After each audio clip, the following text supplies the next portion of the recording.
The action of the cells in the circulatory system, especially in the upper back, is like that of a river and the sediment therein.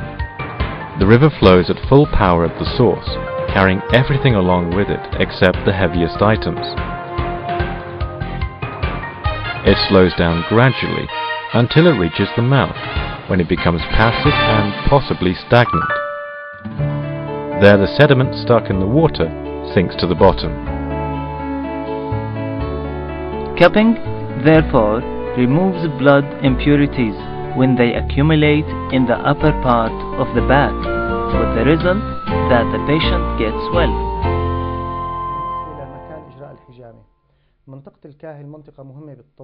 We perform cupping on the upper part of the back, since it is the region of blood stasis.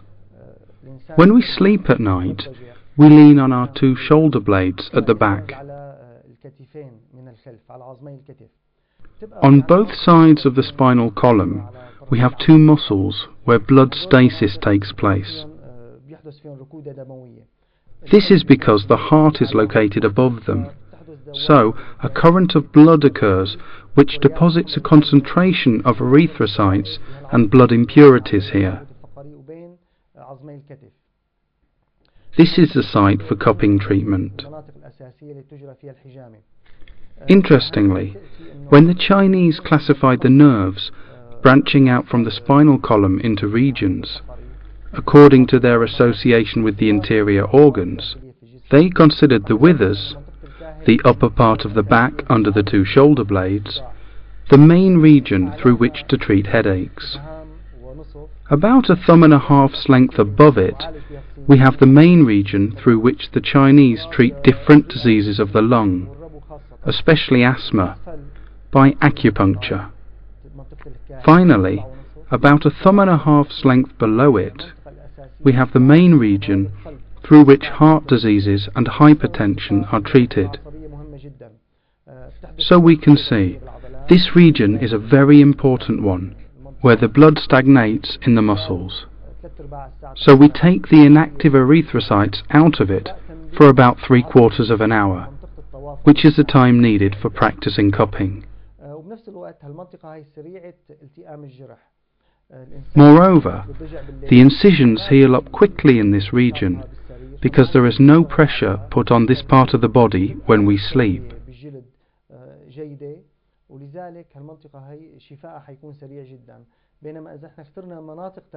Therefore, the blood supply to the skin remains natural and adequate, whereas incisions would take a long time to scar over if we made them on other parts of the spinal column, which could be problematic in the case of diabetic patients.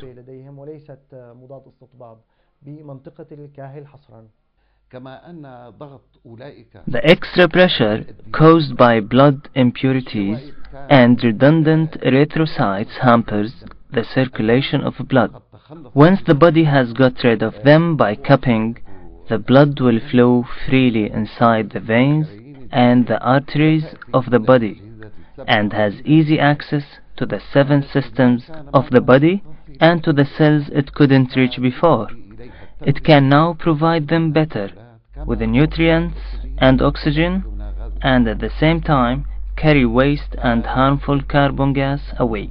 After this, the body feels revitalized and ready to overcome ailments. This is why cupping is useful for every disease. When the blood is healthy and sound, the whole body will be healthy. Cupping doesn't treat a special part of the body, yet it treats the whole body and all the diseases. So, it is, as the holy saying tells, the very best of treatments by virtue of which mankind might enjoy good health, delight and happiness. The holy saying goes, all the creatures are dependents of Allah, and the more helpful one is to his dependents, the more beloved one will be to him. And so, according to this saying, we see how the humane scholar Muhammad Amin Sheikho has helped the most people and is therefore the closest to God in our modern era.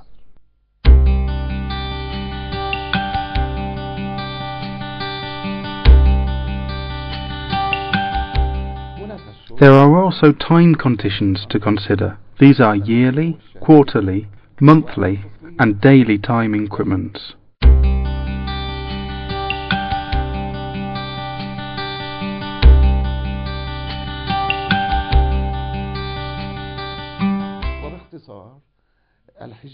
In short, cupping is practiced over the patient once a year for about 20 minutes.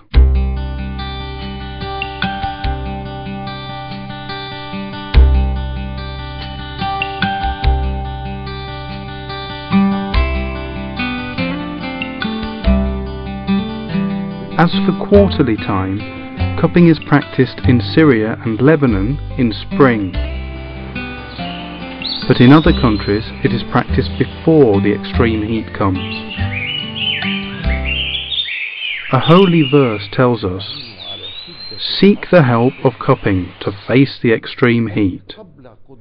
That is, it must be practiced before the weather becomes very hot.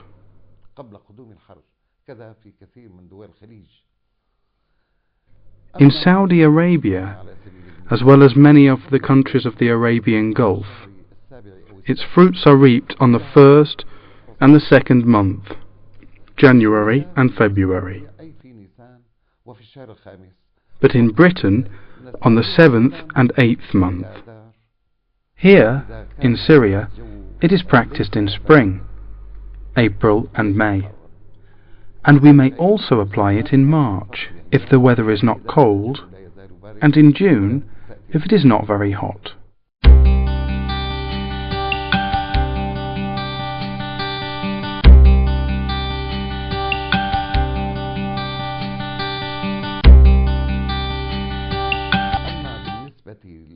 As far as daily time goes, cupping should be practiced in the morning and certainly before noon, as the harmful deposits in the body come to rest in the motionless part of the back and gather in the withers, the upper part of the back under the two shoulder blades, while we are sleeping. Therefore, we draw them out after awaking, but the patient should not eat anything at all before treatment. Otherwise, the redundant blood will mix with active blood, heading for the intestines for assimilation. Therefore, the patient must fast for 1 or 2 hours until he is cupped, and then he should have some vegetables, or what we call fatouche, an Arabian salad, as it restores the balance of the blood flowing inside veins and arteries.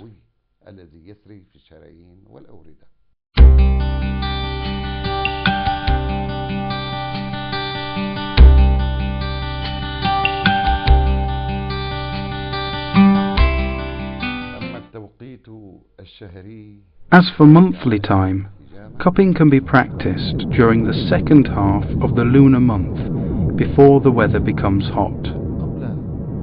The holy saying tells us, cupping can be harmful if performed at the beginning of the crescent, and its benefits are not enjoyed before the crescent begins to diminish.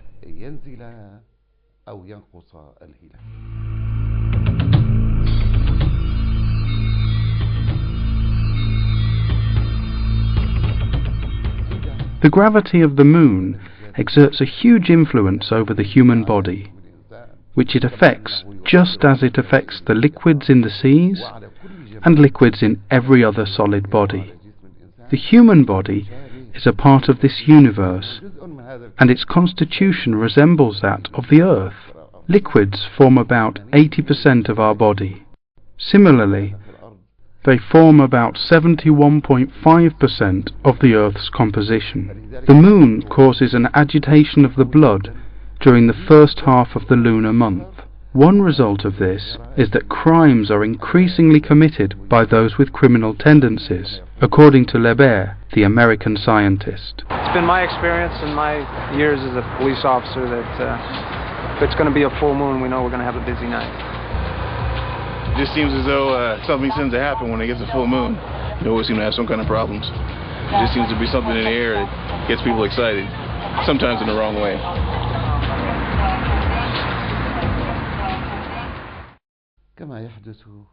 During the moonlit or white days, which are the 13th, 14th and 15th days of the lunar month, the blood moves extremely actively, not only in the human body, but also in animals' bodies.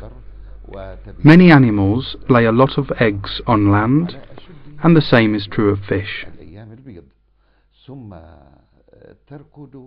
After this, the blood stagnates and precipitates in the motionless region of the back, which is recognized medically as a region of blood stasis and focus of ailments.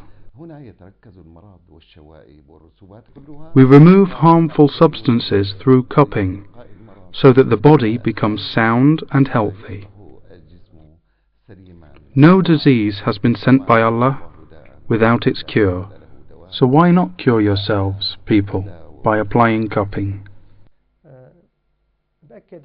I emphasize the necessity of conforming to the rules of cupping as regards quarterly time, which is the spring season, and monthly time, which is from the 17th to the 27th day of the lunar moon. The benefits will be greatly felt on the first days of cupping, the 17th, 18th, 19th, 20th, and the 21st day. It doesn't matter if the date of the day is an even number or an odd one. I would like to stress once again the importance of observing quarterly or seasonal time, for if a man is cupped in winter or in autumn, cupping will not give the same desired results as when it's practiced in spring.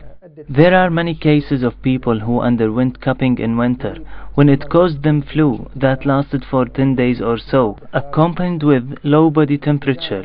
Cupping is definitely best practiced in spring, in which it gives its desired results.